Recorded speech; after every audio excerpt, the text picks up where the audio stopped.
Mahal na Reyna, narito na po ang batang ligaw. Pinagpatawag niyo daw ako, Ate Amian. Oo, Pau-Pau.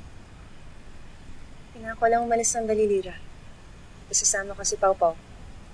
May mahalaga kaming patutunguhan. Saan po? Kagaya mo, Lira. Dapat din maging masaya ang batang ligaw.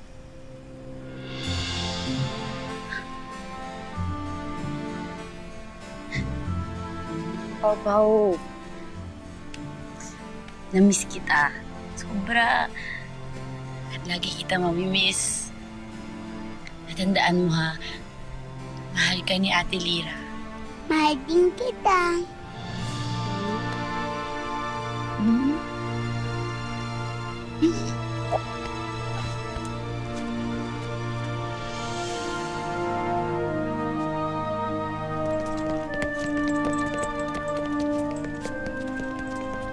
Magbigay pugay sa batang ligaw.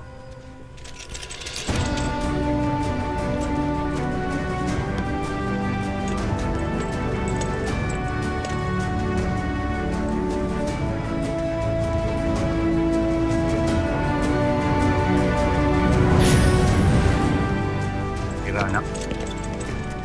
Paumanhin, ngunit kailangan mo ng pahinga. At marami pa akong laging asikasuhin sa biro. Mga dama,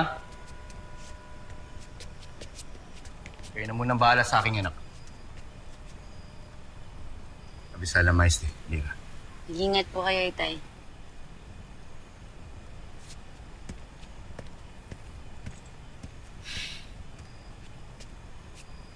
Mahal na Diwani, halina kayo sa inyong silid. Oh, wow ah. Bait-baitan ka sa akin ngayon. Samantalang noon, ayaw mo nga akong pasabayin kumain kay Mira at sa ina kong Reyna. Oh, ano ka ngayon? Sundan niyo ka. Let's go.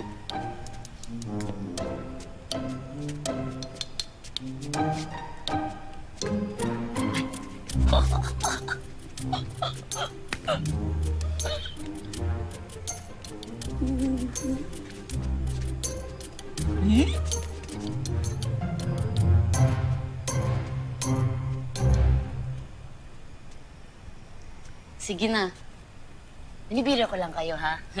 Peace na tayo, peace. Maiwan niyo na ako. Peace na tayo, ha?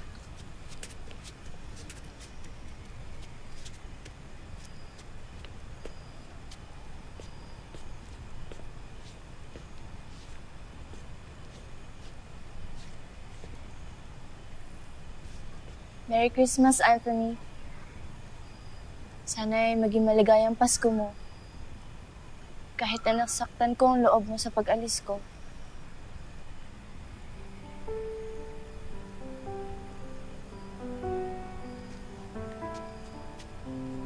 Yee! Si Anthony yung binabati mo, no?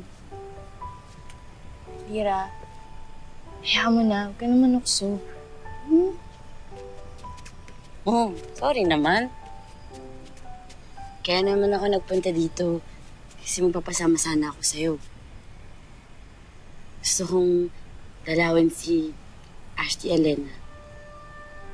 Si Ashti Perena. Kasi hindi sila nakapunta dito. Para madalong naman natin sila. Inaniyayahan ko na si Ashti Elena. Ngunit hindi siya nagpunta. Kaya ibig sabihin nun ay galit pa rin siya. Kaya wag mo nang ipilit. At lalong, wag mo na rin ipilit na paglapitin kami ng tunay kong ina. Hayaan mo na, Lira. Dahil hindi ko pa talaga kaya. Paumanhin.